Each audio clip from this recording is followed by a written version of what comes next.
Okay, so here we go. We're good now. So basically, the developer has a list of tokens.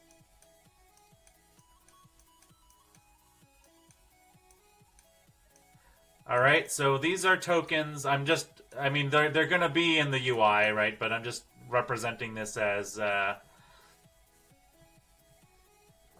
yeah, it's late for Sergio.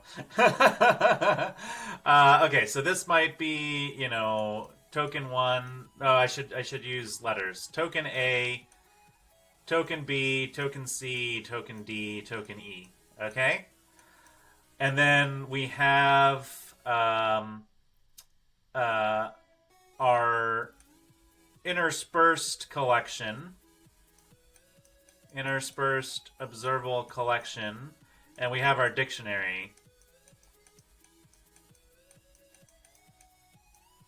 Boy, writing letters with the mouse is interesting. There should be a text tool somewhere, right? Anyway, so this dictionary is going to say, like, at index 2, we have the temp string. Okay, some new token that our user's looking at. And at 4, we have, maybe token F. Yeah, I just want to make sure everyone's on the same page, and this is totally complicated. Yeah, so the keys are indexes. So basically what we're exposing to the list view is a correlated version of this list, right? So this is index 0, this is 1, this is 2, this is 3, this is 4. But what we're going to expose to the list view is going to have 0, 1, 2, 3, 4, 5, 6, right? Because we have six items total, right? So we want to have A here, B here. Now at 2, we actually have temp. And then we grab the next item from the original collection. So now C instead of 2 becomes 3, but then at 4 we have F, and then we'll have D and E.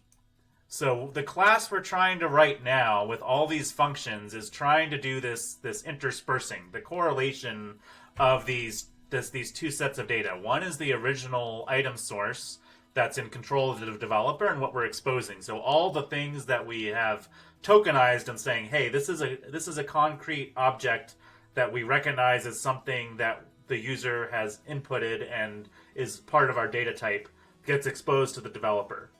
And then everything else in the middle that the user's in the middle of typing or changing an email address around or adding like 5 different ones at the same time, like whatever cases they might have, we're going to be storing in our dictionary. Interleaving kind of somewhat implies that they're all like one after another. So that's why I picked interspersing, because that way they're not always in the same cadence. Boy, we're trying to, like that, right? So subtle distinction, right? Like we're not just taking one from each collection and interleaving them like a zipper, right? So that's why I named it interspersing. So it didn't necessarily imply any order. But it is also not the best word. So maybe there's a better name for this collection. But this effectively is what we're trying to do. Is we're trying to create a new collection that we're exposing internally to our control that knows how to take this data of where the user has entered some tokens and the original collection and create this new list.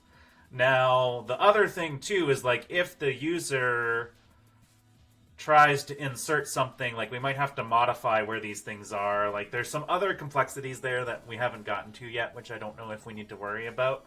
But this is the problem we're trying to solve. And so I might not try and rat hole too much in making sure we get the implementation perfect, because I don't know if some of these things have to change or if this is necessarily the best approach. I was just trying to unblock the list view from doing whatever it needs to do.